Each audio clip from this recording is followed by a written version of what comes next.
ಬಿಳಿಶಿವಾಲೆ ಗ್ರಾಮದಲ್ಲಿ ಹನುಮ ಮಾಲೆ ಧರಿಸಿ ಹನುಮನ ರಥಯಾತ್ರೆ. ಹನುಮ ಜಯಂತಿ ಅಂಗವಾಗಿ ಮಹದೇವಪುರ ಕ್ಷೇತ್ರದ ಬಿಳಿಶಿವಾಲೆ ಗ್ರಾಮದ ಶ್ರೀ ಕಟ್ಟಣಗಿರಿ ಆಂಜನೇಯ ಸ್ವಾಮಿ ದೇವಸ್ಥಾನದ ಭಕ್ತಾದಿಗಳಿಂದ ಹನುಮ ಮಾಲೆ ಧರಿಸಿ ಗ್ರಾಮದ ರಾಜಬೀದಿಗಳಲ್ಲಿ ಹನುಮನನ್ನ ಪಲ್ಲಕ್ಕಿಯಲ್ಲಿ ಮೆರವಣಿಗೆ ನಡೆಸಿದರು.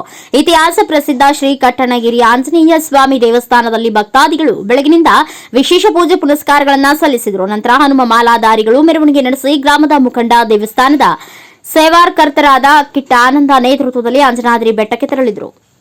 ಹನುಮ ಜಯಂತಿ ಪ್ರಯುಕ್ತ ಈಗ ಬಿಳಿಶಿವಾಲೆ ಗ್ರಾಮದಲ್ಲಿ ಈಗಾಗಲೇ ಆನಂದಪ್ಪರವರೆಲ್ಲ ಮಾಡಿರೋದ್ರಿಂದ ತುಂಬ ಒಳ್ಳೆಯದಾಗುತ್ತದೆ. ತುಂಬ ಸುತ್ತಮುತ್ತಲ ಗ್ರಾಮಸ್ಥರು ಎಲ್ಲರೂ ಭಾಗವಹಿಸ್ತಾರೆ, ಇನ್ನೂ ಭಾಗವಹಿಸ್ತಾರೆ.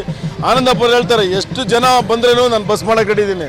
ಶುಭ ದಿನ, ನಮ್ಮ ಹನುಮಾನ್ ಜಯಂತಿಯ ವಿಶೇಷ ದಿನವಾಗಿರುವುದರಿಂದ ನಾವು ಬಿಳಿಶಿವಾಲೆ ಗ್ರಾಮದ ಎಲ್ಲ ಭಕ್ತಾದಿಗಳು ಹನುಮಾನ್ ಮಾಲೆ ಧರಿಸಿ ಸತತವಾಗಿ ನಾವು 5ರಿಂದ 6ನೇ ವರ್ಷ ಈ ಸರಿ ನಾವು ಬೆಟ್ಟಕ್ಕೆ